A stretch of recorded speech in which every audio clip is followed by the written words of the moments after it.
Hi, I'm here at the Writer's Block, and I'm talking with Kent about you should be checking out this week on our website. How's it going today, Kent? Good, how are you? I'm pretty good. So, what should our readers be looking for in the coming week? On Monday, I have a story about the fact that in the 80s and 90s, when baby boomers were just beginning to reach a stage of great affluency, um, we were building golf courses all across the country.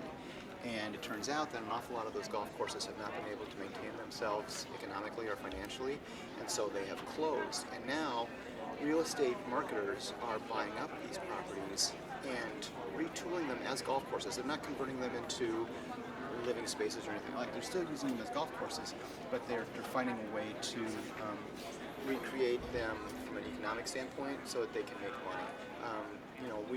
There's so many golf courses available to people in areas where there's a large population that it's really important for them to be able to find a way to make it economically feasible to run a property that's got so much land and so many property value issues.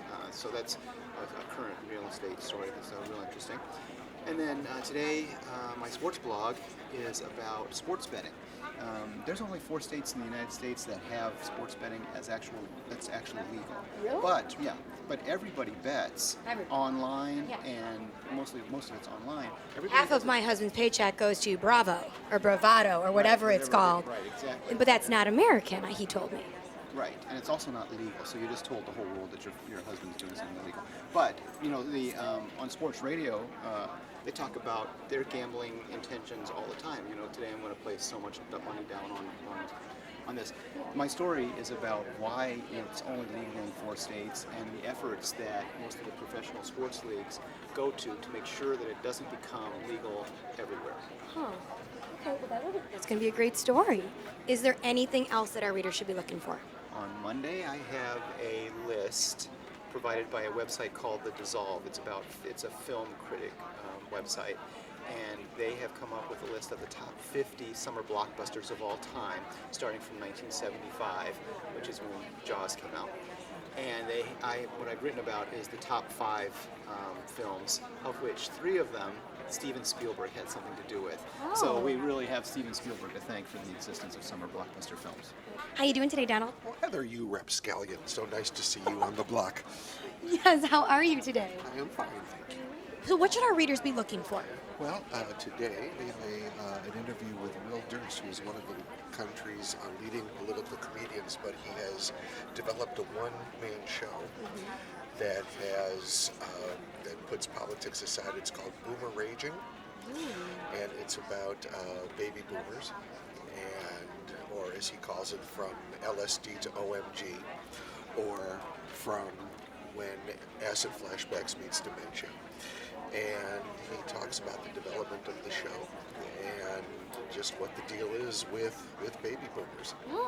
He's got a great little bit in there that he talks about a list of iconic baby boomer imagery that millennials will never know. Things like slamming a phone down in frustration. You can't really do that with a smartphone. No. Mercurochrome. Tearing a sheet of paper out of a typewriter, things like that. It's a funny bit that he said he actually crowdsourced. He went on Facebook and he asked his followers, his Facebook friends, what they remembered from growing up.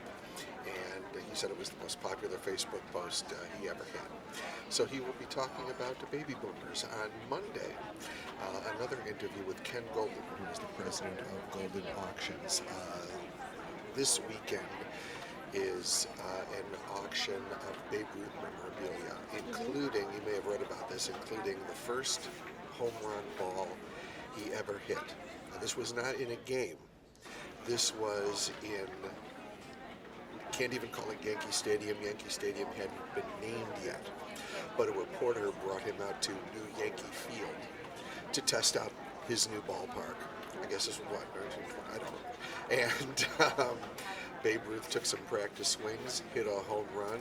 A construction worker retrieved it, had Babe Ruth sign it. He kept it for years. Yada yada yada. And now it is up for auction along with Babe Ruth's pants, size 42. Oh. And other, some really incredible things. But we'll be opening up the conversation to talk about collectibles. Millionaire Corner research finds that collectibles are the most popular of the alternative investments. Now, part of this is money,